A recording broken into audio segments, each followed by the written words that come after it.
اللہ کے رسول کے لاڈلے اور جنت کے نوجوانوں کے سردار حضرت حسن رضی اللہ تعالیٰ عنہ فرماتے ہیں کہ میں نے اپنے ماموں جان سے کہا کہ حضور صلی اللہ علیہ وسلم کی گفتگو کی کیفیت مجھے بتائیں۔ انہوں نے فرمایا کہ آپ صلی اللہ علیہ وسلم امت کے بارے میں مسلسل غمگین اور ہمیشہ فکر مند رہتے تھے۔ کسی گھڑی آپ کو چین نہیں آتا تھا، اکثر اوقات خاموش رہتے تھے، بلا ضرورت گفتگو نہ فرماتے تھے۔ آپ صلی اللہ علیہ وسلم کی تمام گفتگو شروع سے آخر تک منہ بھر کر ہوتی تھی۔ یہ نہیں کہ نوک زبان سے کٹے ہوئے حرف کے ساتھ آدھی بات زبان سے کہی اور آدھی بولنے والے کے ذہن میں رہی، جیسا کہ موجودہ متکبرین کا دستور ہے۔ جامع الفاظ کے ساتھ کلام فرماتے تھے، جن کے الفاظ کم اور معنی زیادہ ہوتے تھے۔ آپ صلی اللہ علیہ وسلم کا کلام ایک دوسرے سے ممتاز ہوتا تھا، نہ اس میں فضول باتیں ہوتی تھی اور نہ ضرورت سے اتنی کم ہوتی کہ مطلب پوری طرح واضح نہ ہو۔ آپ صلی اللہ علیہ وسلم نرم مزاج تھے، آپ نہ سخت مزاج تھے اور نہ کسی کی تذلیل فرماتے تھے۔ اللہ کی نعمت خواہ کتنی ہی تھوڑی ہو، اس کو بہت بڑا سمجھتے تھے، نہ اس کی کسی طرح مذمت فرماتے تھے اور نہ اس کی زیادہ تعریف فرماتے تھے۔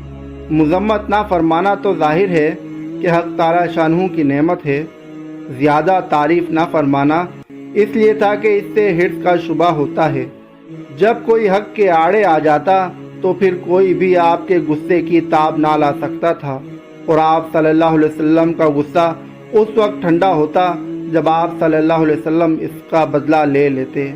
اور ایک روایت میں یہ مضمون ہے کہ دنیا اور دنیاوی امور کی وجہ سے آپ صلی اللہ علیہ وسلم کو کبھی غصہ نہ آتا تھا، چونکہ آپ صلی اللہ علیہ وسلم کو ان کی پرواہ بھی نہ ہوتی تھی، اس لیے کبھی دنیاوی نقصان پر آپ صلی اللہ علیہ وسلم کو غصہ نہ آتا تھا۔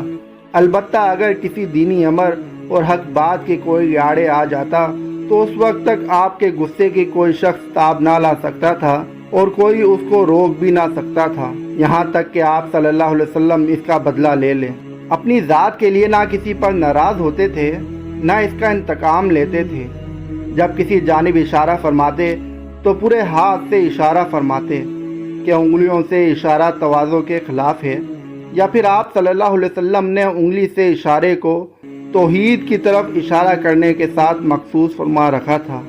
جب کسی بات پر تعجب فرماتے تو ہاتھ کو پلٹ لیتے تھے، اور جب بات کرتے تو کبھی گفتگو کے ساتھ ہاتھوں کو بھی حرکت فرماتے اور کبھی داہنی ہتھیلی کو بائیں انگوٹھے کے اندرونی حصے پر مارتے، اور جب کسی پر ناراض ہوتے تو اس سے منہ پھیر لیتے اور بے توجہی فرماتے یا درگزر فرماتے، اور جب خوش ہوتے تو حیا کی وجہ سے آنکھیں جھکا لیتے۔ آپ صلی اللہ علیہ وسلم کی اکثر ہنسی تبسم ہوتی تھی۔ اس وقت آپ صلی اللہ علیہ وسلم کے دندان مبارک اولے کی طرح چمکدار اور سفید ظاہر ہوتے تھے۔